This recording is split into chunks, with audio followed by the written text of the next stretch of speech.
할렐루야. 오늘도 주님의 크고 놀라우신 은혜와 평강이 여러분에게 함께 하시기를 간절히 축복합니다.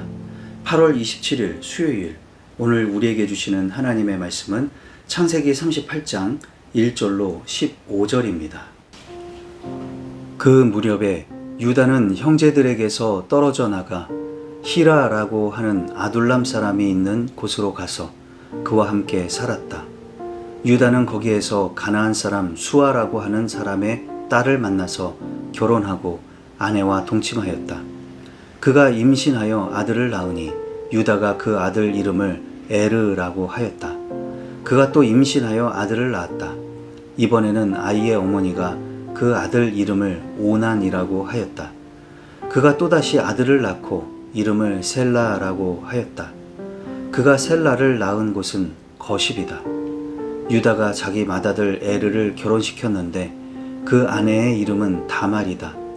유다의 맏아들 에르가 주님께서 보시기에 악함으로 주님께서 그를 죽게 하셨다. 유다가 오난에게 말하였다. 너는 형수와 결혼해서 시동생으로서의 책임을 다해라.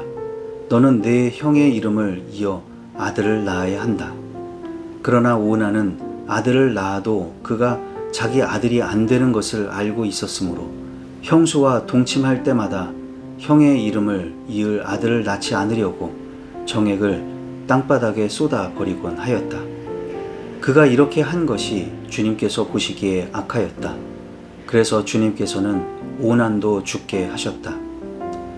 유다는 자기의 며느리 다말에게 말하였다. 나의 아들 셀라가 다 클 때까지 너는 내 친정 아버지 집으로 돌아가서 과부로 살고 있거라. 유다는 셀라를 다말에게 주었다가는 셀라도 제 형들처럼 죽을지 모른다고 생각하였다. 그 뒤에 오랜 세월이 지나서 수아의 딸 유다의 아내가 죽었다. 곡을 하는 기간이 지났을 때 유다는 친구 아들 람 사람 히라와 함께 자기 양들의 털을 깎으러 딥나로 올라갔다. 다말은 너의 시아버지가 양털을 깎으러 딥나로 올라간다 하는 말을 전해 듣고서 과부의 옷을 벗고 너울을 써서 얼굴을 가리고 딥나로 가는 길에 있는 에나임 어귀에 앉았다. 그것은 막내 아들 셀라가 이미 다 컸는데도 유다가 자기와 셀라를 짝지어 주지 않았기 때문이다. 길을 가던 유다가 그를 보았지만 얼굴을 가리고 있었으므로 유다는 그가 창녀인 줄 알았다. 아멘. 오늘은 잠시 요셉의 이야기를 벗어나서 유다와 다말의 이야기입니다. 요셉이 팔려가는 상황에서 그 다음이 몹시 궁금해지는데요. 갑자기 성경은 유다의 이야기를 들려줍니다. 요셉의 이야기를 중간에 잘라놓고 그렇게 해서라도 우리에게 꼭 들려주어야 할 말씀이기 때문에 그렇겠죠. 이것은 유다 집안에 얽힌 부끄러운 이야기이지만 하나님은 이 이야기를 통해서 인간의 죄성과 그 속에 새로운 삶을 개척해 나가는 아름다운 이야기를 풀어 놓습니다. 유다는 형제들과 떨어져 살다가 가나안 사람의 딸을 만나 결혼을 하고 아들을 낳았는데 그 이름을 에르라고 했습니다. 다음으로 또 아들을 낳아 이번에는 오난이라고 했죠. 또 아들을 낳아서 세 번째는 셀라라고 했습니다. 맏아들 에르는 다말이라는 여인과 결혼을 했는데 에르가 죽었습니다. 그러자 유다는 둘째 아들 오난이 그의 형수와 결혼해서 아들을 낳아주라고 했습니다. 고대에 있던 형사 취수법에 따른 것입니다. 이렇게 해야 형수가 다른 집안으로 떠나가지 않고 자기 집안 사람으로 남을 수가 있고 그녀도 그 집안에서 자손을 보아서 가문을 이룰 수 있기 때문입니다. 그러나 오난은 합방은 했으나 아기가 생기지 않게 했습니다.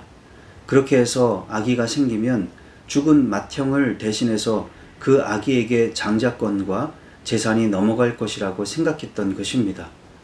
형수가 아기를 갖지 않으면 자신을 비롯해서 자신의 아들들이 장자권과 재산을 물려받을 것이라고 기대했던 것이죠. 하나님은 그렇게 간사한 자를 응징하셨습니다. 그러자 유다는 다말에게 셋째 아들 셀라가 다 클 때까지 친정에 가서 과부로 살고 있으라고 하지요. 그는 셋째 아들을 다말과 짝지어 주었을 때 그 셋째 아들마저 잃을까 걱정이 되었던 것입니다. 그 후 유다의 아내도 죽었는데 곡하는 기간이 끝날 무렵이 되었습니다. 유다는 양털을 깎으러 딥나로 갔지요. 이 소식을 듣고 다말이 작정을 하고 시아버지를 만나러 갔습니다.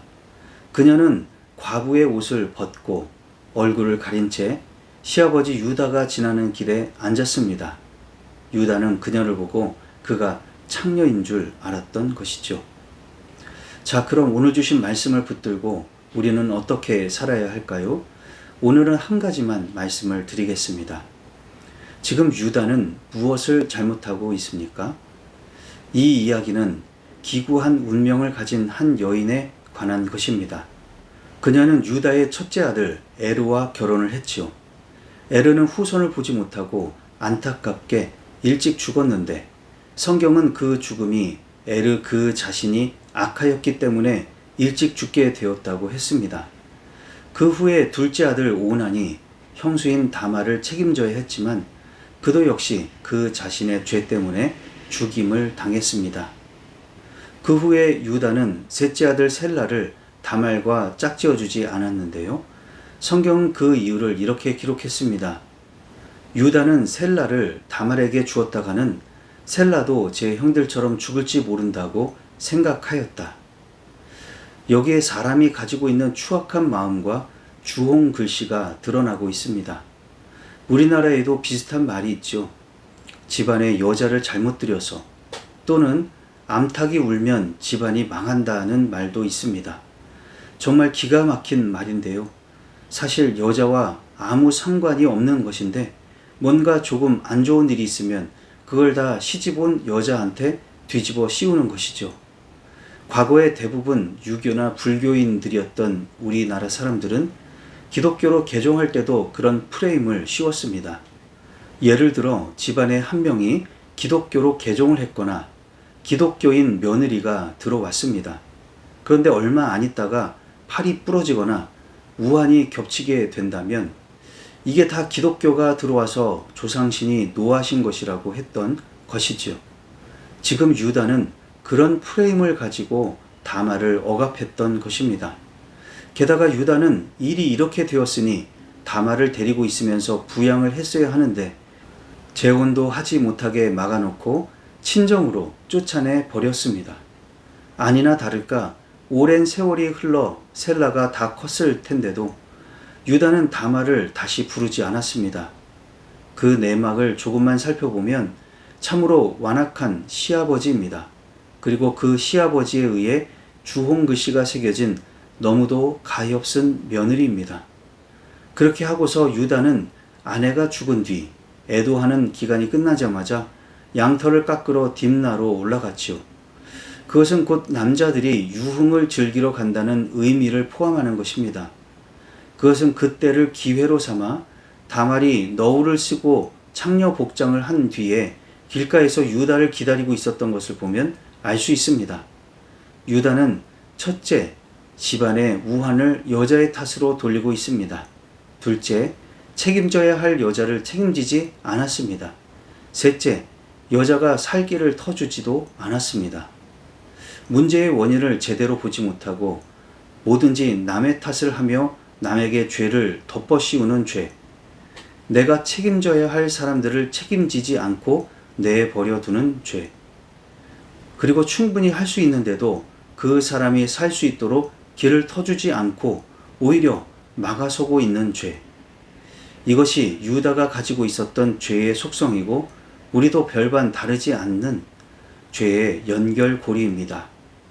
그런 죄에 걸려 넘어지지 마시고 그리스도의 보혈과 능력으로 죄를 이기시는 저와 여러분이 되시기를 바랍니다. 기도하시겠습니다. 사랑과 은혜가 풍성하신 하나님 아버지, 오늘도 말씀으로 새날을 열어주시니 감사를 드립니다. 오랜 세월 우리는 편견과 몰상식 속에서 사람이 사람을 억압하고 정죄하고 주홍 글씨를 새겨서 비참하게 만들기도 했습니다. 유다가 그랬던 것처럼 오늘날에도 그런 일은 여기저기에 존재하고 있습니다. 우리는 그런 죄에 걸려 넘어지지 않게 하시고 사람을 사랑하고 세워주고 책임지고 더 잘 되도록 길을 열어주는 자가 다 되게 하여 주옵소서. 예수님의 이름으로 기도하옵나이다. 아멘.